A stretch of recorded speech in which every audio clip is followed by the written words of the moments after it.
Welcome. I'm Rose Aguilar, and this is Your Call.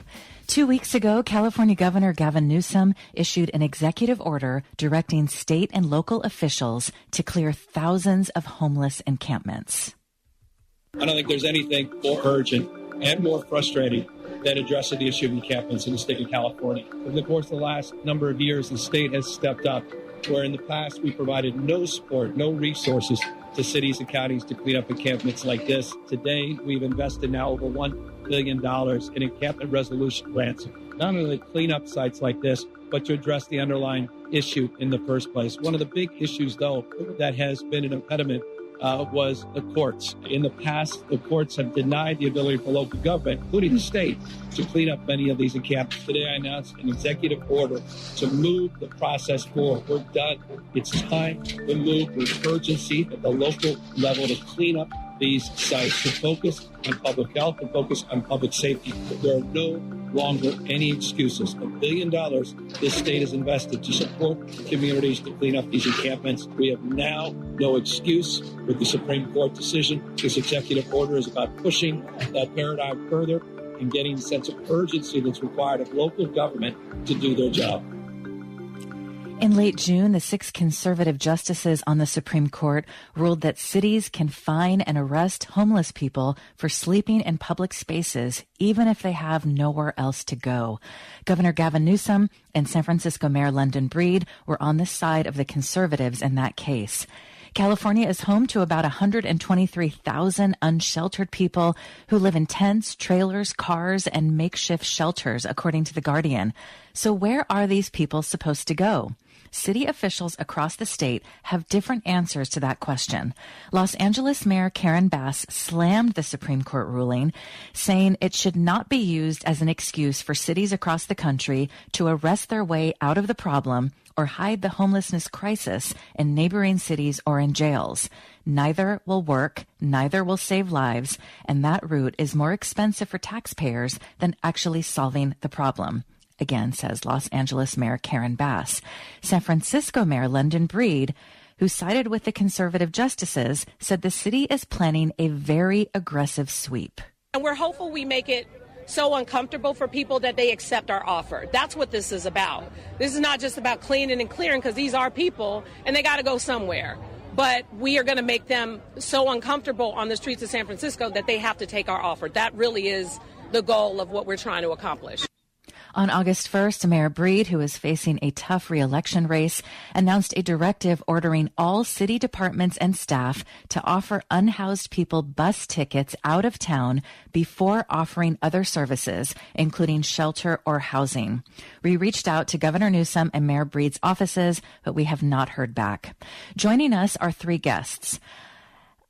Andrea Henson is an attorney who's lived in encampments to protect the rights of her unhoused clients during sweeps. She was arrested yesterday for chaining herself to a fence to protest a homeless encampment sweep on Caltrans property beneath Interstate 580 in Oakland. Andrea Henson is executive director of Where Do We Go?, a nonprofit formed in 2019 by a movement of people experiencing homelessness along the I-80 freeway in Berkeley. She says Governor Newsom's order is ill-informed and says it punishes the poor. Hi, Andrea. Thank you so much for joining us. Hi, good morning. Good morning. We're also joined by Sharon Report, California State Policy Director at the Corporation for Supportive Housing, an organization that works to advance affordable housing aligned with services as an approach to help people thrive. Hi, Sharon. Thank you for joining us.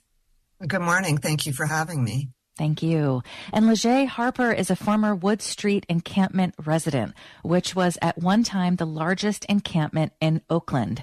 Leger Harper now lives at Homefulness in East Oakland. Hi, Leger. Thank you for joining us. Thank you. Thank you for having me. Well, thanks to all of you. I also want to give out the phone number for listeners.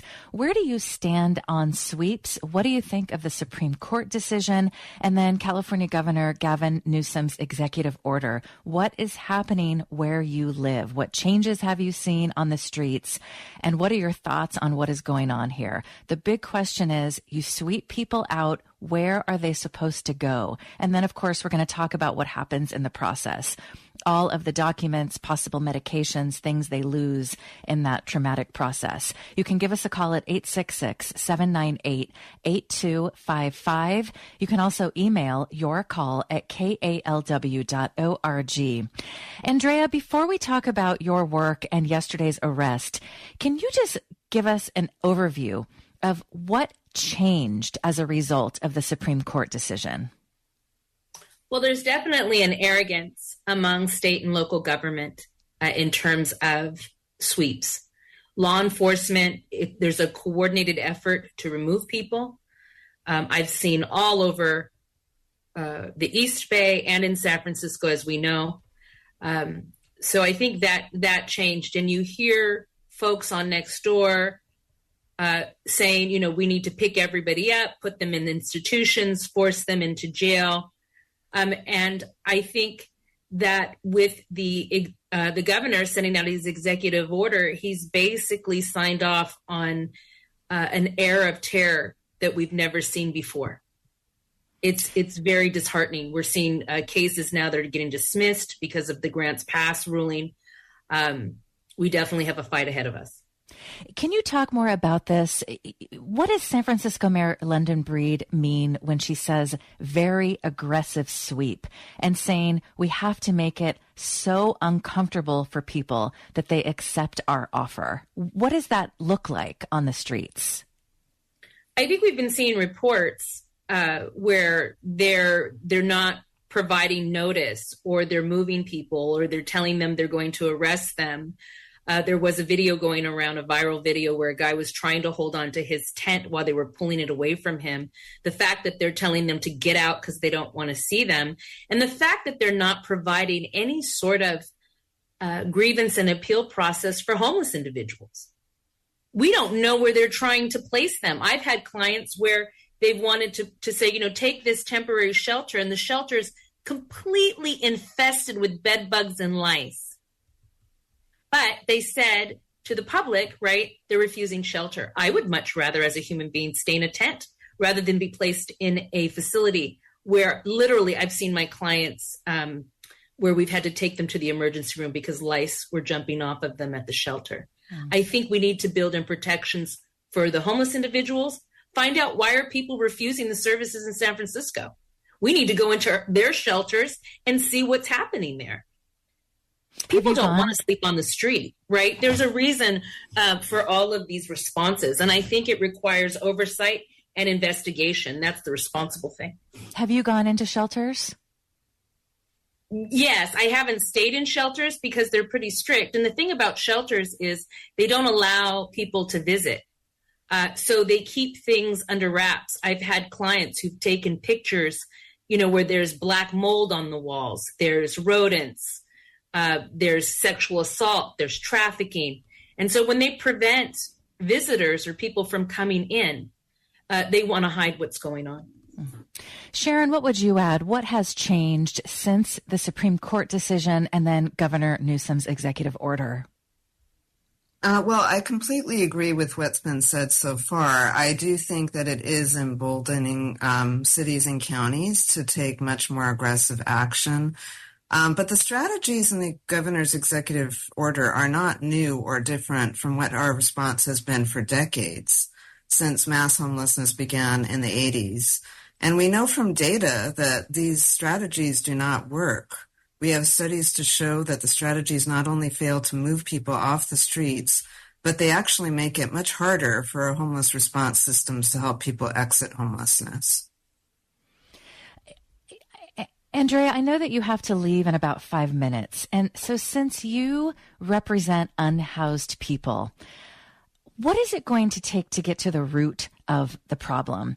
Because we're getting emails from people who are talking about what's happening in their cities. Here's one from Suzanne. In Fairfax, for over 2 years, we've had a homeless encampment in our town near a children's playground and a baseball diamond used by our Little League. There have been many police incidents. This encampment is also near the town hall, the police station, and a fire station. There's been a serious fire where a resident of the encampment attempted to injure another camper. There's public defecation, urination. We can't go back to our park. we hear these stories over and over again, and people are so frustrated by this issue. What is it going to take to get to the root of the problem rather than moving people from block to block or putting people in jail? And, everyone we have on the show say that is not a solution, even people who in some cases support the Supreme Court decision. I think we have to be very honest. Poverty is not pretty, and we have a lot of it. There's a lot of systemic things that are built in. There's absolutely no oversight. In April 2024, the California auditor released an audit of homeless programs. The state spent over $24 billion with little oversight. And so what I see with my clients, and I'm with them every day fighting, is there is no oversight. There are no homeless protection boards that will make sure when they get into a shelter that they can file complaints and that they're fairly investigated. Because all of this money is going somewhere to resource providers who aren't getting the job done. And why is that? I think we have to have stronger laws for the homeless and for providers. Require in requests for quotes when we're hiring, when cities and states are hiring these service providers, that they provide very clear success metrics. When you do outreach, typically meaningful outreach will be to sign someone up for coordinated entry, get them on the path to housing, continue to work with them, get their papers signed, etc., file their reasonable accommodation requests. What I see is that an outreach worker will come out, hand someone a bag of Cheetos and a bottle of water, and never come back. And then the city will say, oh, well, they refused services, or they weren't cooperative. We went out and did outreach. But what does that mean? How many millions of dollars are going toward that? And I think we don't have legal services. There's about, I think, 2 or 3 attorneys in the East Bay who do what we do. A lot of them do big litigation. But if we funded it in the same way that we provide tenant protections to prevent evictions, that we provided oversight over the housing subsidies and things like that, I think we would see a turnaround. If we gave the homeless individuals a voice. So, for example, you hear a lot of folks say, we don't want encampments by our libraries or by parks or by little leagues. Individuals, human beings are living everywhere. We need to find places where we can allow people to stay, provide services, porta potties, etc., send clinicians out to speak to them. Currently, most cities don't have actual clinicians going out and talking to people, establishing a relationship and providing support and trust. I think we really have to pull back the layers of what's going on. We can't pick up and jail everyone. I'm not going to jail a whole bunch of service disabled veterans who are having mental challenges. Because if you talk to the folks on the street, you'll find a lot of trauma, a lot of mental illness. And I think we could come up with better solutions. To say that we're just going to sweep them, folks know this is a huge problem. It's not going away. Homelessness continues to grow. And the report said that even though the state of California spent $24 billion, homelessness increased. So even though the governor, you had that intro where he says, we're going to spend all of this money, we're going to build all these institutions, what oversight is in place? The same organization, the council, the interagency on homelessness, the council or interagency on homelessness, I'm sorry, they're the ones who didn't provide oversight for that $24 billion. Did you know in the governor's new executive order, that same council is in charge of best practices right now? Did his office not read the audit of who didn't oversee the $24 billion? So I think that leadership really needs to stop trying to just, hide people, push them out of cities, drive them out, terrorize them. I think we need to deal with the issues on the street. If people, if we need to keep things clean, work with people. We've done that here in Berkeley. We've stopped all sweeps here in Berkeley. My organization has paid for contractors, and we've partnered with the city to leave encampments in place, but they're clean. We're providing support. We're moving trash for them because, that's what we need to do to improve people's lives and get them on a path that's realistic and where they're not being taken advantage of by the resource providers who are getting millions with no accountability. Well, I know we have to let you go, Andrea, but we'd love to have you back to really go deeper into all of this because it is such an important issue. Thank you so much for joining us. Thank you. Thank you so much for having me, and I would love to come back. Thank you. Andrea Henson is Executive Director of Where Do We Go, a nonprofit formed in 2019 by a movement of people experiencing homelessness along the I-80 freeway in Berkeley. She has lived in encampments to protect the rights of her unhoused clients. She was arrested yesterday for chaining herself to a fence to protest a sweep on Caltrans property beneath Interstate 580 in Oakland. And you can read more about what happened yesterday and more about her work at KALW.org. Click news and then your call. Today, we're also joined by Sharon Report, California State Policy Director at the Corporation for Supportive Housing, an organization that works to advance affordable housing aligned with services as an approach to help people thrive. Leger Harper is a former Wood Street encampment resident, which was at one time the largest encampment in Oakland. Leger now lives at Homefulness in East Oakland. We reached out to Governor Newsom and Mayor Breed's offices, but we have not heard back. If you'd like to join us, what are your thoughts on this ongoing homeless crisis? So we have the Supreme Court ruling, the 6th conservative justice ruling that cities can fine and arrest homeless people for sleeping in public spaces, even if they have nowhere to go. And then California Governor Gavin Newsom issues an executive order directing officials to clear thousands of encampments. So obviously politicians have different views on this. You've got LA Mayor Karen Bass slamming the ruling, say it's not an excuse to arrest people. And then you have San Francisco Mayor London Breed saying we are going to do a very aggressive sweep and we're going to offer people bus tickets out of town before offering services. So what are your thoughts on this? What is happening in your area? The toll-free number is 866-798-8255. You can also email your call at kalw.org. Leger, thank you for waiting patiently there. Andrea had to leave with us, so we wanted to make sure we got her perspective here. You are a former Wood Street encampment resident. This was one of the largest encampments in Oakland. Would you mind first telling us a bit about your background and how you ended up at Wood Street? Yeah, I mean, I was working in a nonprofit and, it was around the time where there was a lot of budget cuts that were happening. And it just, we took a huge budget cut. And so I lost my job at the time. I'm a single mother of two young women now. They're young women. And I started off actually at People's Park in Berkeley. And the way that Berkeley deals with homeless people, with the three institutions, like they have UCPD, BART Police, and Berkeley Police Department, was to incarcerate. We would have a trend that every summer, right before the new students come, you had to watch your back because they were going to try to arrest you. So that kind of pushed me into West Oakland where I could have a tent. Because also just being out in the community, going to the grocery store, going around, if you're carrying everythking that you own on your back, you're already dealing with this big stigma. Oh, this person is homeless. They're probably going to steal this, that, and the other.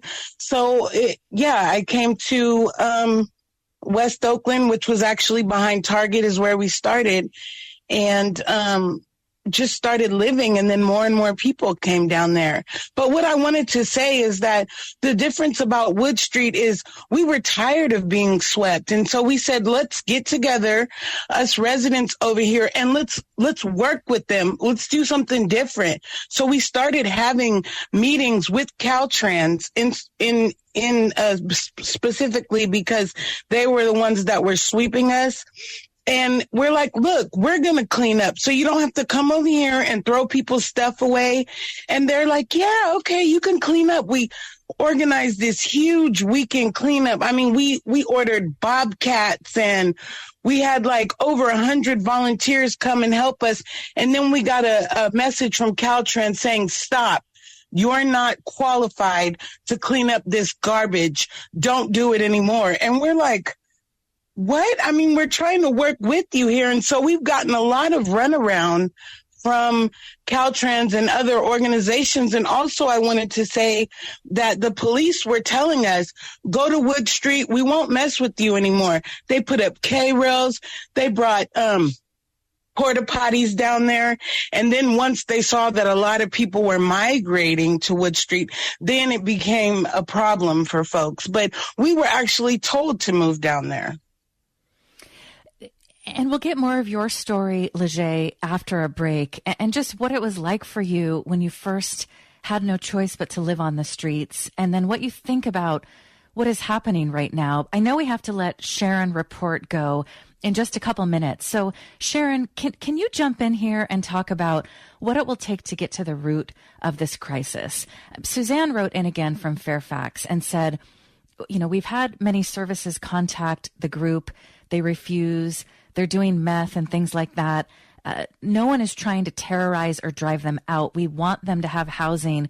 They don't want it. We've provided porta potties. They still don't use them. I mean, everyone obviously has a different experience with this.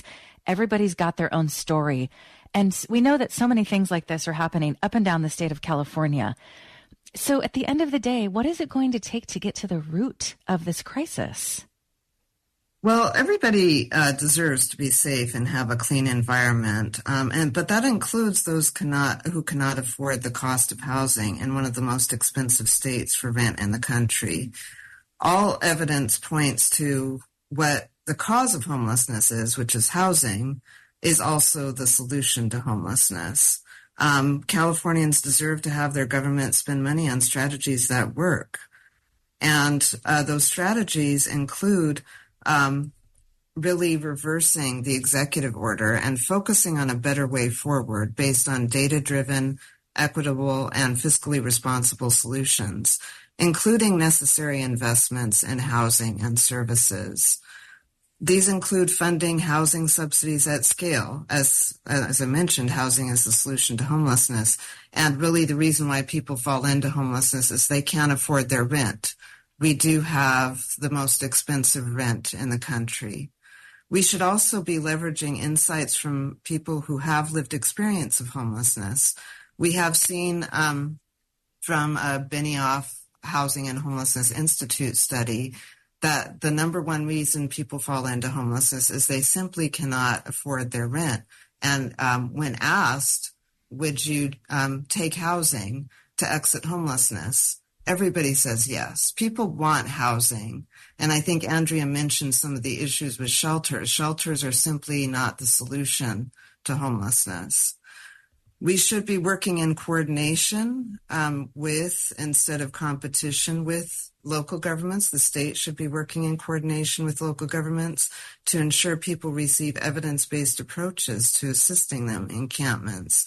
And usually that assistance takes a lot longer than 48 hours, because it really does involve working with people to get them into housing and the services that they may need to stay stably housed.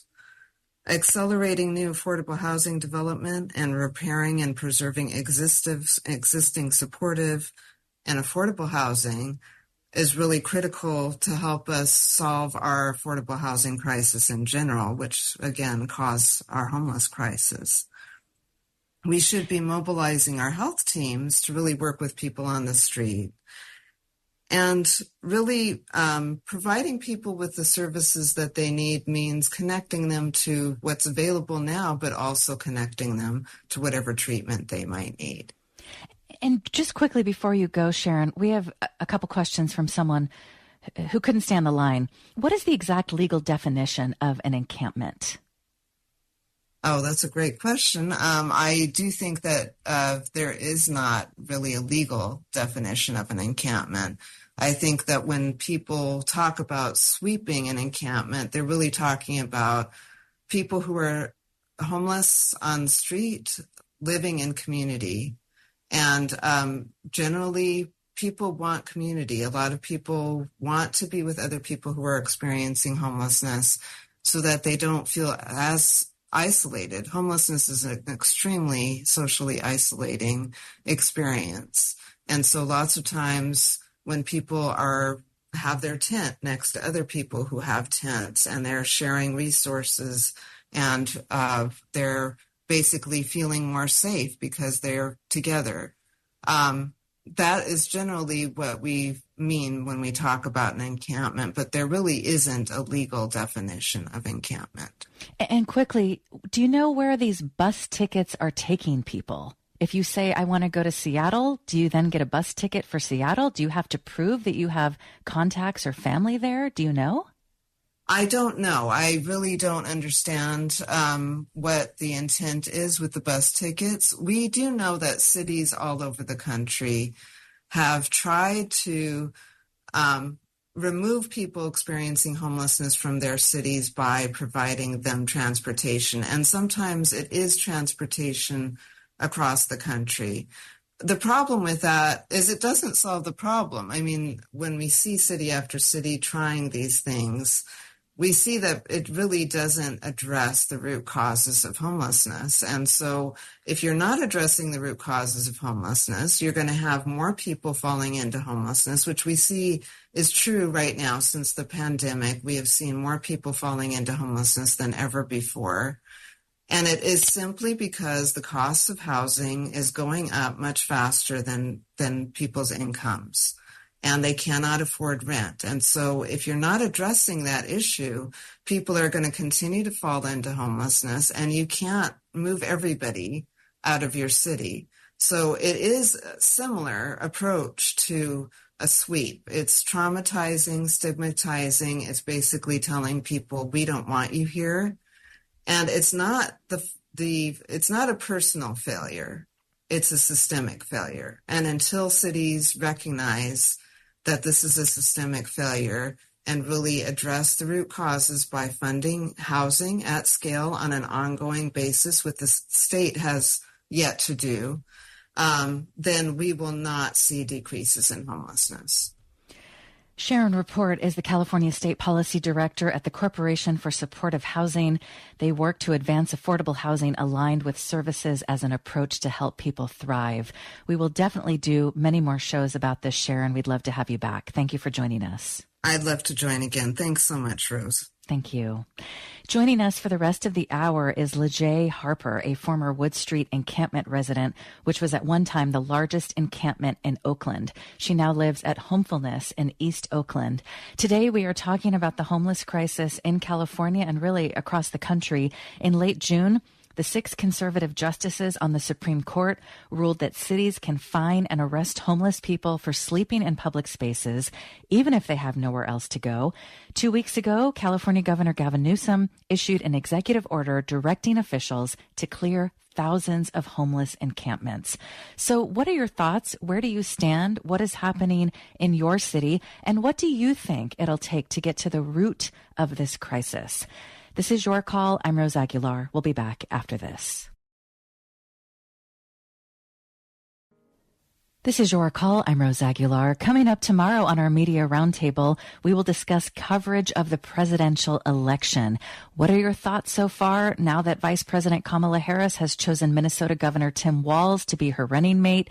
What do you think of the media's coverage of Governor Walz's progressive record? That is tomorrow. You can listen to all of our past shows and find our series on Project 2025 at kalw.org. Click News and then Your Call.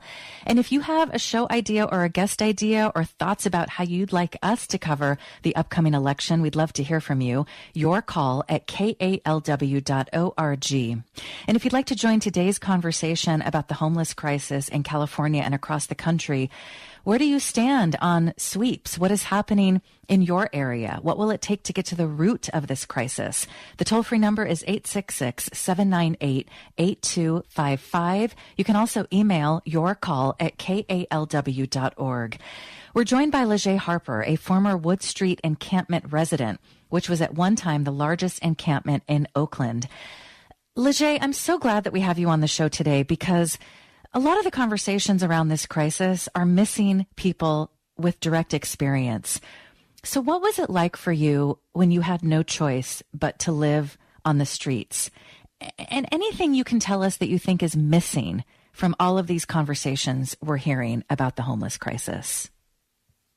Well, I just want to say one thing is that when we talk about people refusing services, for one thing, in the beginning, when I was first on the streets in 2012, I had both of my small children with me. And I tried to call shelters on my own. I called 5 shelters in one day and could not find a bed. And so when they're saying that people are refusing services, they're not being completely honest. It's very hard to get into shelters. You have to wait all day. They make you leave early in the morning. And, and also I wanted to say that a lot of times when you were speaking earlier about people, not using porta potties, our experience on Wood Street is they wouldn't come dump them regularly. So they're not spending the money, the taxpayers' money's right. What I do want to talk about, though, that really works, and that's where I live at now, and it's homefulness, and it's poor people's solution to homelessness. It's a community of people over here, a very healing community. We also do community service. We have a school over here. We give out groceries. We're actually giving out groceries today, but it's keeping us in this interdependent community. I've seen a lot of friends that have received housing in the last year, and they're completely depressed and they're sad because now they're put way far away from all the resources there where they knew where to get stuff at. And they're just kind of isolated. And so, I think really using the taxpayers' money, one, having people that really care about the encampment, the unhoused community, and not just getting a paycheck is what could really be helpful, keeping people in their communities. And what do you think, given your experience, will it take to get to the root of this crisis? In your case, can you remind us again, you said that the nonprofit you worked for shut down? Yes, well, they had a lot of budget cuts and they needed to take a little break for a minute. And so I had lost my job. I was and then lost my housing and my car and everything within a 3-month time frame.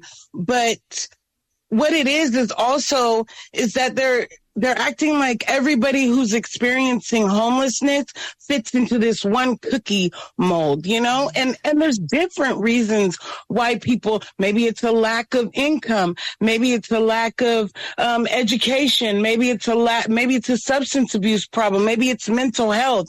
It just there can't be this one Band-Aid fix, and that's what we see they're doing with these tough sheds and these temporary RV lots. And another thing I want to say, too, is that with these systems that they have in place to help people get housing, once you're put into an RV lot or a tough shed, that bumps you down as priority because they're seeing that you're housed. And so you don't get housing right away, or, other people that are on the list go before you. And, so. Well, we have a number of callers on the line, so let's take a few, and then we will ask Leger to respond. Let's hear from Nomi in San Francisco. Hi, Nomi. Thank you for holding. Hi, thank you. I am so happy that you have a person who's experiencing homelessness and who has to be able to speak. And so thank you so much. She raises all these really important issues that people are really taking for granted. I first want to say that shelter is not housing. It is not. And, what I think, the previous person who does policy work spoke about this, but I really think that, it should be illegal for cities to give houseless people bus tickets to go to other cities to exacerbate the homeless crisis in other cities. It's really no different than Ron DeSantis, the governor of Florida, who is forcing migrants on a bus to other cities. It's like treating people literally like they're trash. And I think that's really a crisis in human rights and civil rights, really. And lastly, I just want to talk about the isolation that sweeping people is really there's a profound loss of understanding of what is community. There's a community out there, whether we like it or not. There are communities in these populations of folks that are on the street or in different places. And those communities are important. They keep them alive. They keep them engaged. So for you to think that you're going to take somebody and throw them in a whole SRO or something, and SROs are not housing, and throw them away somewhere, and that they're not going to come back to be with the community is ridiculous. Nobody wants to be isolated and alone. These communities are significant for emotional, psychological health for the people who are experiencing houselessness. And that's all. I just wanted to add that. I think that Mayor London Breed and Gavin Newsom should be ashamed of themselves. They have wasted billions of dollars. Billions. I've been a San Francisco resident since '92. They're not doing anything to help, and all they can think about is their political careers. It's election time. Let's put them on the street and then and fake out to the citizenry. Well, thank you so much for the call, Nomi. Sorry to cut you off. We have a number of people on the line. In case people are just tuning in, Nomi brought up the bus tickets. So on August 1st, San Francisco Mayor London Breed, announced a directive ordering all city departments and staff to offer unhoused people bus tickets out of town before offering other services, including shelter or housing. And Nomi, we're definitely going to do more shows about this, including to really follow the money, because that is so important. So thank you so much for calling. We'll get a response from Leger Harper after we take a few more calls. Let's go to John of Market Street Cycles. Hi, John. Thank you for holding. Hi, Rose.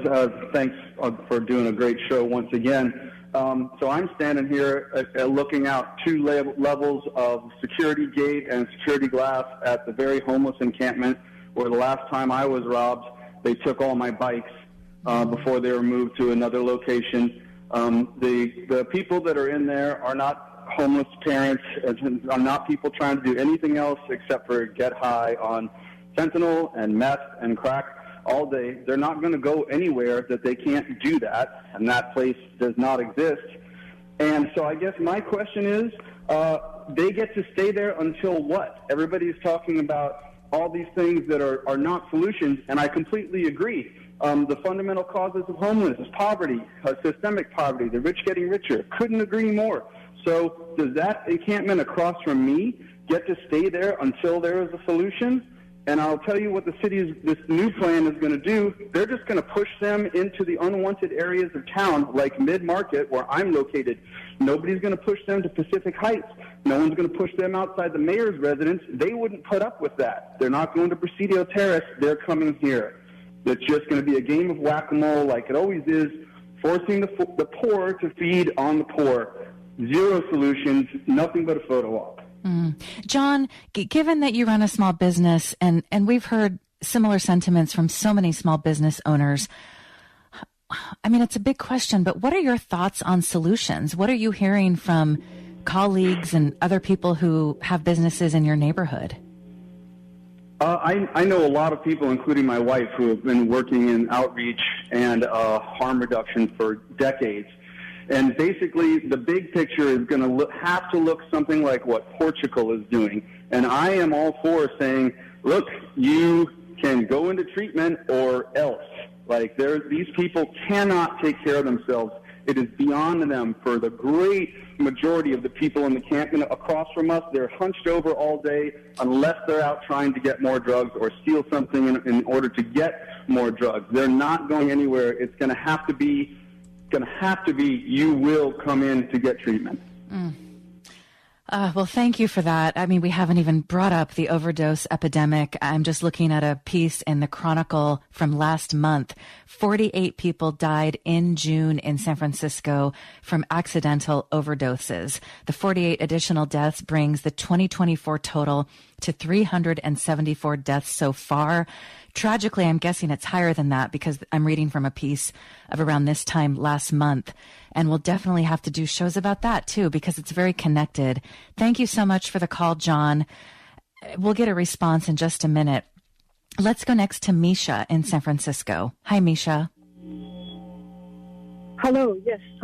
This is Lisa. I'm sorry. Oh, hi, Lisa. Sorry about that. I think that we, in response to your question about solutions, I think is I remember back in 1988 during Jesse Jackson's campaign, the homeless issue was, I was a young photographer taking, and working in different communities. And honestly, we're spending in 2020.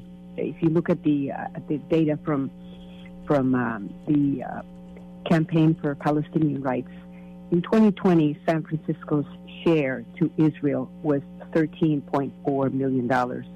That would have been enough to pay for the salaries of 144 elementary school teachers. And all these budget cuts that have been going on, there's no reason for these budget cuts. We are a very rich country. It's just that the money's not going where it's supposed to go. Mm-hmm. And in response to the fact that a lot of these organizations that are spending lots of money, it's true, there is no oversight of how things are going. And, honestly, the situation is that we're losing progressive candidates left and right because our political system is completely corrupted by AIPAC. Well, thank you for that. You're talking about Representative Cori Bush losing her race in St. Louis on Tuesday. I don't have the numbers offhand. Let me just check this out online. AIPAC spent, I'm just looking for this in real time here. We did this show also about Jamal Bowman, $9 million, according to Axios. Thank you for that. And the military budget under Joe Biden for 2025 is $850 billion. So you bring up a point about funding and priorities. Thank you, Lisa. Let's take one more caller, and then I want to spend some more time with Leger Harper, a former Wood Street encampment resident. Let's go to Nabil in San Jose. Hi, Nabil. Nabil, are you still there? Okay, let's go to Anna in Berkeley. Hi, Anna. Hi, I just want to say that myself and several others who've been living in our vehicles for several years because of lack of housing affordability, that's the real issue. We don't touch drugs, we don't drink at all, we don't do anything except live on a limited income that is not. It prices us out of the market. We simply can't afford housing, and a lot of us are elderly and disabled, and we're out here just scraping by and doing what we can. So to characterize everyone, I feel like constantly we're being, painted with the same brush of like criminals who are out to harm children and use drugs all day long. That's not the case at all for many, many people who are unable to afford housing here and who used to be able to live here quite decently and contributed to schools and libraries and everything else. Anna, can I ask you, living in a vehicle on the streets, are you also asked to move on a regular basis? No, because I don't live in an encampment. Okay. And we don't group together. There are many people who are living in vehicles who don't group together and who keep their vehicles clean and registered. And, we're like, basically, there's nothing. We don't have criminal records. We're not hiding from the law, nothing like that. Wow. We have, it's really dire. It's gotten to the, and we're low income. Most of us are low income citizens who simply cannot, work for one reason or another. In my case, I have a disability, and and not only that, but there are people who are actually who do have jobs who are living in their vehicles. I meet many of them on the street. And, we share food, we try to give each other information, but we don't utilize the housing resources either because they're run like cartels. They take information from us, and then they use that information to get money, but, very little is actually spent on us. Anna, if anything. What would you like listeners to know about your experience and what it's like to live in a car? What about safety issues? What about showering and going to the bathroom, things like that? well, like everything else, you have to be savvy. You have to know where the safe spots are, and you have to find the bathrooms and, utilize, this defecating and urinating in the street. I can't imagine that. That's ridiculous. You use coffee shops and grocery stores and, improvise, but people are not, I don't know. I just get this image from people who are calling in to complain. I understand, there are many people who abuse the privilege of living in the society, but we're doing the best. Many of us are just doing the best we can to live decently without housing. And it's really hard. Anna, thank you so much for calling. Would you mind giving your phone number to our engineer, Kevin Vance, because we'd love to have you back on the show. Oh, all right. Sure. Okay. Thank you so much for calling, Anna. We're joined by Leger Harper, a former Wood Street encampment resident who now lives at Homefulness in East Oakland. Leger, Anna's story is just heartbreaking. I mean, anyone's story who lives on this street is just heartbreaking. To think about things that most of us don't even think twice about, getting up to go to the bathroom, brushing your teeth, washing your hands. I mean, just basic functions. Can you just talk about how difficult it is to survive out there?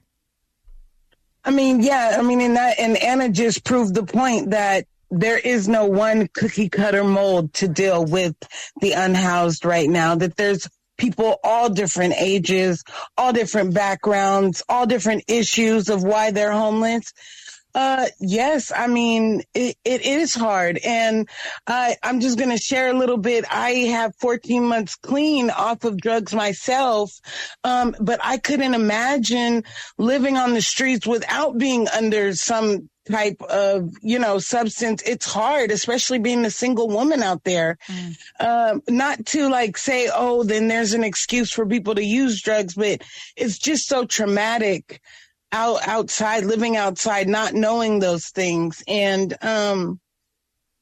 all I can say is stop looking at us like these things, like something that isn't human, but look at us like a human being, like the mothers and the fathers and the daughters and the aunties that we are, and then have compassion when you're thinking about the community. The community is a whole. The community is the rich people, but it's also the poor people.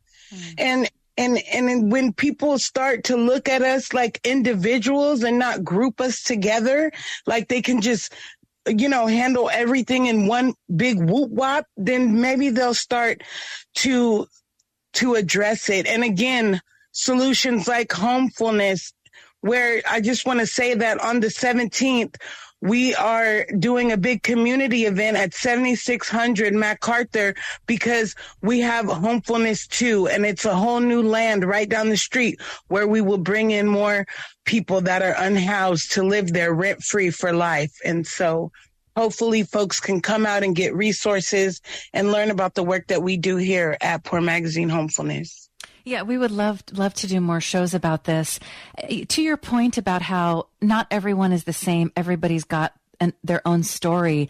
We're getting a lot of emails from people who say, we're so empathetic, but sometimes there's people screaming in the neighborhood, and it's dangerous for our family with young children. We just got an email from Svi about what it's like to live in their mission district. And this is, I think you make such a good point, Leger, that needs to be heard more, is that people who are on the streets sometimes spiral, even if they don't want to, because of how difficult it is. And whether that means turning to drugs or alcohol or a mental illness just gets worse. In these cases where it's a pretty extreme case, at that point, how do you deal with that? How do you help? I mean, for one of the things, like on Wood Street, there was a lot of businesses down there, and it's just like, talk to us. If there's issues that you have, try to approach the person, within reason for your safety or whatever, but see what's going on first before you involve the police and the law enforcement, because then that adds another layer of terror and things in people's lives. But a lot of times people treat us like we're aliens, like we can't speak English. And sometimes, maybe that person yelling in the street is running from somebody because they're going through some kind of violence. You never know, but just to assume that, they're just unapproachable is crazy. It's really crazy to me. Well, and another fact, and this deserves so much more attention, according to the National Alliance to End Homelessness, older adults are the fastest growing segment of people experiencing homelessness and the largest share of people who are experiencing homelessness for the first time. So there's so many more older people out there. I'm sure you saw that at the Wood Street encampment. There is. I mean, honestly, Rose, the face of homelessness has changed. There's a lot of young people out there, too, when we think about children that are just getting thrown out of the foster care system. And, of course, with people with fixed incomes, how can they afford to live comfortably? And so, yeah, there's a lot of all different kind of people. There's lawyers and there's teachers and just, people from all walks of life on the streets now, because it's so hard to live in California with all of the cost of living out here. But I wanted to say really quickly about those. And we're almost out of time, but go ahead, just briefly. I was just going to say that you have to have somebody from whatever state you're trying to get a ticket to verify that you have somewhere to come once you get there. And so why London Breed is proposing that is because they're assuming that a lot of people that are unhoused in San Francisco or in California don't live here. And that's untrue. A lot of us have lived here our whole lives. Leger Harper is a former Wood Street encampment resident. She now lives at Homefulness in East Oakland. Leger, thank you so much for joining us, and we'd love to have you back. Thank you, and I would love to come back. I have a lot to say. Thank you. And we will definitely do more shows about this. Thank you for joining us. I'm Rose Aguilar. It's your call.